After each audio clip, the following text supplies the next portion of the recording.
right to it, Trent. You came here last year and you were very, very optimistic about your team. You know, you were very excited about what y'all did in the off season and especially the draft. You were very excited about the draft. You were excited about the free agents y'all brought back, which were key to y'all success since Brady left, right? Or since Brady's been there. So let's talk about this year though. Another off season goes by, and we want to give this off season a grade. That's what we want to do. We want to give it a grade. So, but I want you to break it down. Let's start with the free agency, if you. Well, you can go wherever you want. You want to start with the draft, free agency, re-signers. Just take us to the off season. Yeah, no problem. Yeah, last year, I was excited about that rookie class. Bucky Irving coming in, turning us into a top 5 rushing offense. Got a lot of help from guys like Jalen McMillan from, on the offense as well. Some defenders got off to a hurt start, but bounced back. So overall, a great draft class last year. This season, we're rolling into another solid draft. I'm going to give the draft grade a B, as in the Buccaneers. And the reason for that is, you look at round 1, the Buccaneers started off with Emeka Egbuka, a great wide receiver out of Ohio State. Joe, the all-time receiving yards leader out of Ohio State. And I don't think I have to go through the names of Ohio State receivers that have come through in the last couple of years and all time. Yeah. And, I'm a Penn State guy, so it takes a lot for me to sit here and talk good about an Ohio State wide receiver. But he's a team captain. He's a national champion. He's everything you want out of a receiver.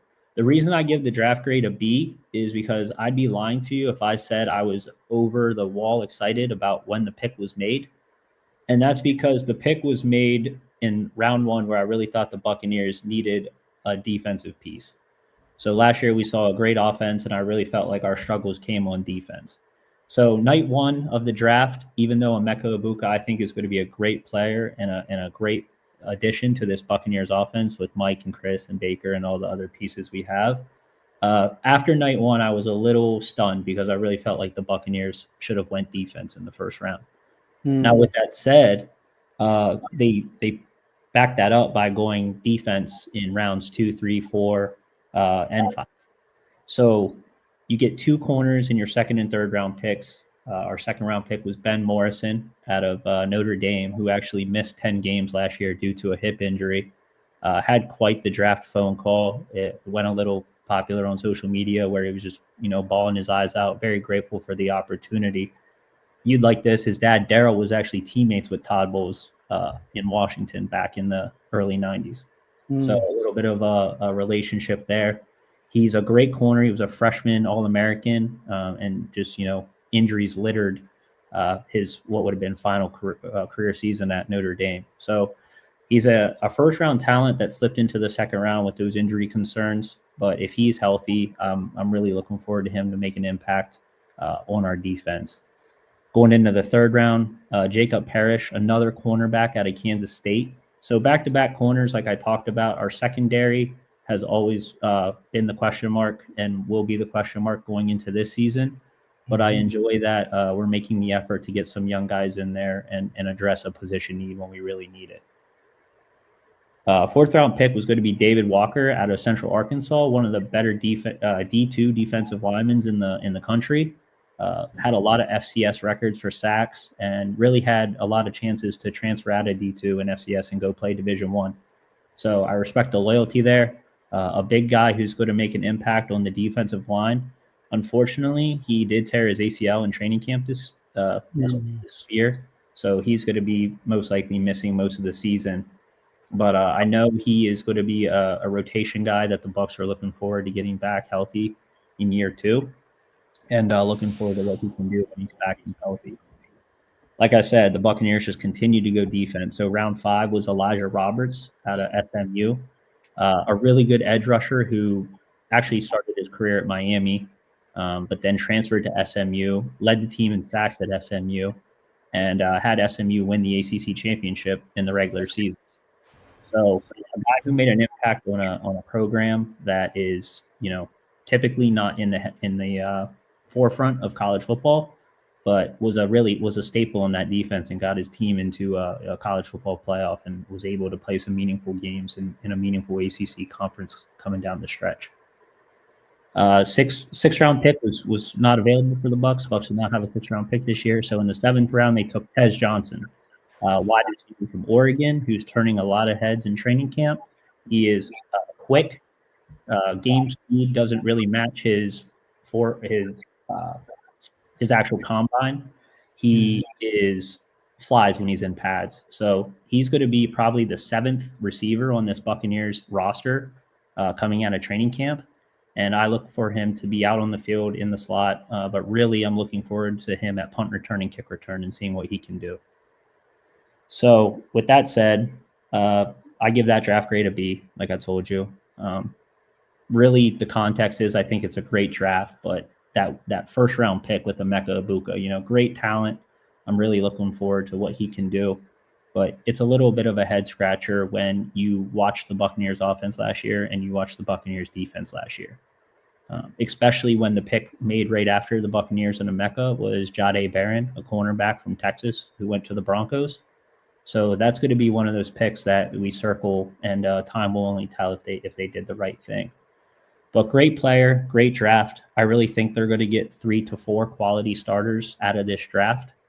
Not maybe as many as they had in the last draft, but we're in a position right now where a lot of the guys we're bringing back are proven veterans and some young guys who maybe have just had a couple of injury issues throughout their short time in the league. So I think this is really a year for Todd Bowles and the Buccaneers to just, if it ain't broke, don't break it. But at the same time, you went 10-7 last year and you lost your first playoff game. So you have to make a couple of moves. With that said, the key additions are Hassan Reddick, defensive end from the Jets, who was injured most of last year. But if Philly fans can remember the previous 2 seasons, him being a Pro Bowler, edge rusher and that type of caliber player that the Buccaneers and Todd Bowles is going to love. So I think you're on mute, Joe. Defensive Player of the Year candidate. And before you move forward, right? Because I know y'all got rid of Carlton Davis, right? Y'all sent him to Detroit. So, how do you feel about? I know you just said I'm backtracking to the draft. I know you just said that you drafted wide receiver 1st round, and the pick right after that was a cornerback, which I could have gotten, right? But the next 2 rounds, y'all did get 2 cornerbacks. Do you feel more comfortable about that position? Y'all doing that, or you still feel like maybe we should have got a corner in the 1st round? Yeah, no, I still think we should have went corner in the 1st round. I understand best player available and sticking with your guy. Carlton Davis was, he was a good corner 1 for us. He actually didn't play with us last season, so that trade was 2 years ago. But we have Jamel Dean, who's a veteran who can't stay healthy. We have a Zion McCollum, who is a freak athlete, but just hasn't really proven much.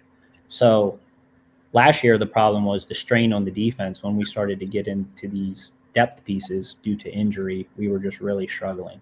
So I like the abundance of defensive picks, not only for skills and needs, but just depth in general for someone of these guys go down or don't have to be on the field 24/7 risking it. So that's why I gave the draft grade a B, is because, that first pick, just while it's a great pick, I don't know that it was the most immediate team need. Mm-hmm. But like I said, going defense after that, night 1, you felt a little discouraged. But then when you looked at the whole picture, you felt a little better about what was going on with the general manager making those decisions. Because y'all had some injuries in the secondary too late in the season, right? Yeah, absolutely. Yeah, we were beat up in the secondary, and our whole defense was beat up, truthfully. But, everyone has injuries. So that's where you assess those needs. And that's why I talk about the depth is we need capable guys to step up in those situations. And it's really a young defense in its core, and they just need to grow together and continue to get that experience under their belt. All right, let's get it, man. Yeah. Continue with the re-signings. Yeah, you're good. So no, the big key additions were Hassan Reddick. He's a guy who was 10 plus sacks the 2 years prior and basically throughout his whole career. So if we can get him back to a healthy Hassan Reddick, we have him for 1 year, $14 million right now. We can let that hopefully blossom into something bigger and better. But it's a prove it deal. If there's someone who's going to fit Todd Bowles' aggressive blitz mentality, I think it's going to be Hassan Reddick for sure. Mm-hmm. The Buccaneers were top 10 in sacks last year. However, a lot of those sacks came early in the season. And once those injuries started to happen that we were talking about, both in the defensive line and secondary, that number dwindled very, very fast. So you can see what happens when those, our starters aren't on the field. It's a direct impact to the depth pieces we have. Mm-hmm. Another key addition that you're going to say, Trenton, a key addition. What is going on? We signed a punter, Riley Dixon, from Okay. the Denver Broncos. And why am I bringing this up? Because the Buccaneers were dead last in net punt yards last year. Huh. Every time the Buccaneers got punters ran on the field, we had two of them last year. Jake Camarda, who was supposed to be, he was a draft pick. He was supposed to be the punter of the future, just didn't really work out. So we have Riley Dixon, who's averaging 45 yards a punt, and the Buccaneers last season, who averaged 37 yards a punt. So you're talking about 10 yards of difference. That's big. On tug of war possession battles. So might not be the biggest, sexiest offseason pickup, but when you look at the numbers and what the 2024 Bucs did on special teams, this is a huge relief if Riley Dixon can be, serviceable. Mm-hmm. And truthfully, Joe, we didn't have a ton of key departures. The two biggest departures are going to be backup center Robert Hainsey going to Jacksonville, and one of our swing tackles, Justin School, going to Minnesota.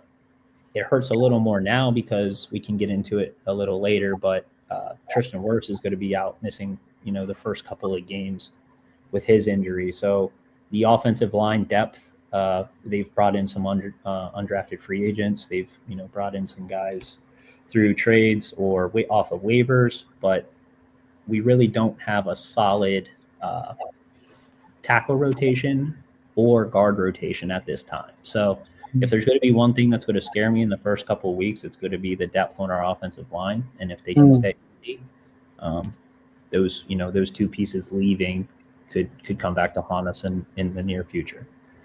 But they were backups. As far as starters go, I believe we're returning every single starter from last season. So again, it's one of those, if it ain't broke, don't break it type of mentalities. There's a lot that can be cleaned up, and there's a lot that went on last season. But I think the general feeling of the Buccaneers organization is, hey, we have a really good team. We just had some unfortunate events happen to us in 2024 towards the end of the year that kind of put us in this position. Yeah. And it's the second time I did this, too. I did this after y'all won the Super Bowl. Y'all brought everybody back, all 22 starters. Yeah, absolutely. I mean, it's an ode to the team. Like I said, the team we have in the building and the belief that they have in the team is that the pieces are there. It's just a matter of experience and staying healthy. So how confident are you really on Hassan Reddick? Him having a jet situation last year, and him now, like you said, a prove it deal. It's now like, all right, man, that last year happened. Now you got to prove your worth again for the better contract. How confident are you in Hassan Reddick? This is my time of the year to be confident. So I gotta see what happens. But I think he can. Am I expecting the Hassan Reddick of 2-3 years ago, where he was probably having 14 sacks and things of that? Maybe not. But I'd really like to see him. Even if he gets to 10 or somewhere around that number, that's a huge help to our defense and a pass rush that was really non-existent, like I said, towards the end of last year. So him, whether or not he's there as the main guy, I think he's there to teach and can support a lot of our younger guys like the Yaya Diabis of the world and the Kalijah Canseys. And these young, pass rushers that we have, he can open up some space for them as well to make some plays. So whether or not his performance is going to be what it is, his presence hopefully doesn't go unknown. Yeah. Yeah, he the one that put Brock Purdy out of the playoffs. Sorry, Dave. All right, did you didn't go over the re-signs, right? I know y'all re-signed Chris Godwin. I know Teddy had one of them jokes for you about the Red Sox, but he forgot that. Go ahead. Yeah, exactly. He forgot to pay. He took a payday to come play with us, or a pay cut to come play with Tampa. because he didn't want to go hang out in the snow. So, I mean, I don't blame the guy. But yeah, obviously bringing Chris Godwin back was huge. Resigns outside of Chris Godwin, we extended Todd Bowles until 2028 and extended our general manager for an undisclosed amount of years. So again, there's belief. There's a belief in the organization. Brought Kyle Trask back, a backup quarterback, a guy that's been in your system for years. So we're not here to predict anything, but at least you have some comfortability in the system there. But no really splash re-signings other than, of course, priority number one is getting your guy Chris Godwin back. So I don't know, Joe. I think if teams really have a franchise wide receiver out there who's done a lot for him, paying him might be the smart thing to do. But you never know. You never know in today's market. So y'all GM name Jason Lick. How you pronounce his name? Light. Yeah, Light. Light. All right. In my opinion, from afar, I feel like he's done a good job with our roster over the years. So I want to know how you feel about his extension, and how you feel about Tahoe's extension. Yeah, well, starting with Jason Light, I think it's a slam dunk extension, especially what we've accomplished as a franchise since he's been here. It was a little rocky to start, but clearly since the 2020s, it's been pretty smooth sailing. To your point, he's drafted incredibly well. I think there's a stat out there somewhere, but I do believe that the Buccaneers are up there, if not number one, in as far as rostered players drafted, as far as starters go. So if you look at our defense, we don't have too many guys on our defense that aren't homegrown other than Reddick. And you look at our offense, and we don't really have too many guys that aren't homegrown other than Baker. So it's we got the pieces to bring in, like I said, to that strong foundation. And at one point it was Baker, or at one point it was Tom, at one point it was Baker, and now we got a piece on the defense, and we gotta rock with it. Okay. So in Todd Bowles, it's a love-hate relationship with my Mr. TV out there, but at the end of the day, he is a defensive coordinator who won a Super Bowl for us. He's still our defensive play caller.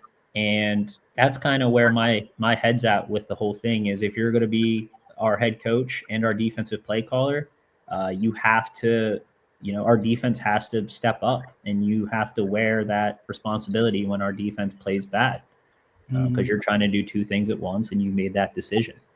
So, I think back to Hassan Reddick, he knew he needed a pass rusher. Back to the draft, he knew he needed corners to run his defense. And I will say that injuries, again, probably hindered him from doing what he wanted to do last season. But everyone has injuries, so you got to roll with the punches. I don't hate it. I think he's a great coach. I think he's a player's coach. I'd like to see him a little more emotional on game days. But what do I know? what do I know? Maybe he's just sending it or holding it all in for later. But yeah, he's a good coach, and from everything I know, the players love him. He seems to be a player's coach. I just really, really, really hope that he understands that this defense is his defense, and this would probably be year number 3 or 4 in a row where the defense has not really lived up to the offense. So it's just, that's your identity is you're here for defense. So I'm excited for the extension. My thing with getting rid of people is, if you're going to get rid of them, who are you going to bring in to replace them? And I think he fits the Tampa Bay culture and has a great relationship with everyone that's already there. And like you saying, him being the DC, and he's a DC, he's still a play caller as your head coach. The good thing is, it's always a worry when you're DC, when you have a quarterback like Baker or period, and you have a DC as your head coach, the offensive coordinator can leave, which happened the last 2 years. But exactly. Y'all basically picked off what y'all left off last year, I felt like, so actually got better. And this was with the Chris Godwin's injury. The running game was better, everything. So, yeah. They were third. So 2024 stats offense, they were third in total offense, third in passing, fourth in rushing. Defense, Crazy. they were 18th in total defense, fourth in rushing, 29th in passing. See that back end. It's the Yep. back Uh, end, and so, I remember going and into our pressure. playoff game. Go ahead. Sorry. No, I was just saying, and the pressure on the quarterback. Yes. So having a sign guys like Hassan Reddick is very valuable. I remember going into our game. That was the weak point for y'all. I think Antoine Winfield was hurt, but he still played. And y'all had other injuries back there, and that was a big talk. That was like, okay, attack the secondary. So I'm glad I did address that in the first three picks in the draft. Within the first 3 rounds of the draft. So we'll see. But let's go to Baker. Shout out to Tomo.